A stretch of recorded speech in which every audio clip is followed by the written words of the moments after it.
All right, you know about what's going on the chip shortage front. You know about the supply chain issues and disruptions and all of that. But it's not getting better. And for car shortages and the rest, neither is it getting any more promising. Lydia, who on all of that in Whippany with the very latest. Lydia. Hey there, Neil. This car dealership, Lexus of Route 10 in New Jersey, they say they've only got about a week's worth of new cars on hand here in their lot. And that illustrates a problem not just here in New Jersey, but across the country, because that limited supply, it's driving prices. Now, the national average price for a new car, it's up more than 12% over last year, reaching $47,148. Used car prices, well, they're up too, more than 16% over last year. Average price there will set you back more than $28,000. Now, J.D. Power says that at the beginning of June, there were about 850,000 new cars on lots across the country. That's down from almost a million a year ago, and down still from 2 years ago when we had 2 million new vehicles on lots across the country. That slim selection keeping prices high, and it's even creating bidding wars for some luxury cars. Someone came in, they offered $20,000 over list price. I had somebody personally that was interested in the car. It went to $30,000 over list price, and it wound up selling at $50,000 over list price. People are bidding on cars. They want to get their hands on them. There's no inventory. But with the climbing gas prices and rising interest rates, there are some analysts who say we could see car prices start to come down. Those things are kind of working to help get us back to balance. But, there's no scenario I see where suddenly prices fall off a cliff, or, if anything, that balance will hit it gently as the data has shown thus far. Now, Neil, the experts tell me that if you're in the market for a new or a used car this year, they say their best tip is to stay flexible.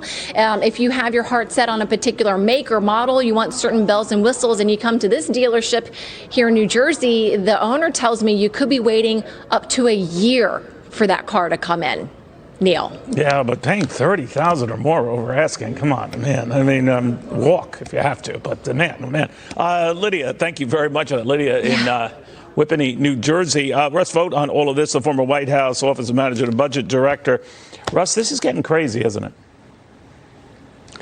It certainly is, and I think a lot of different things are fueling it, everything from COVID and the different supply shocks that are occurring as a result, and the fact that we have shortages on chips. I mean, there's a lot of things that are fueling this. I don't think there's necessarily anything end in sight, but it's certainly something that I think consumers are taking into account, particularly with inflation, is the decision to go ahead and spend where they can, as opposed to sitting and looking at their savings account look worth less and less on an ongoing basis. Russ, the president was saying today, speaking to a union-friendly audience today, that the underlying economy, jobs are strong, balance sheets for Americans are looking pretty good.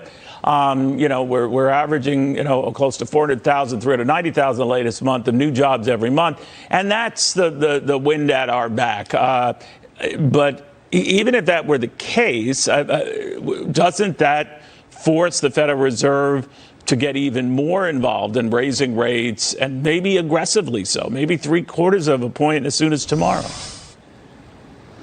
Yeah, and I think they're starting to indicate that's where they might go. And unfortunately, I don't think anyone fears the Fed. And that's what we need right now, is the market to begin to fear the Fed and to realize that individuals who have been late to the game for the last 2 years are all of a sudden going to get ahead of the game, ahead of the curve. And I don't think anyone believes that. But when if you're the Biden administration, you're saying all we're going to do is support the Fed, and all eyes are on the Fed, and they're not taking appropriate action or late action, I think that's why we have the predicament on our hands that we face, and that's why I don't think any answer is in sight in the near term, even if they go forward with the 75% rate hike tomorrow.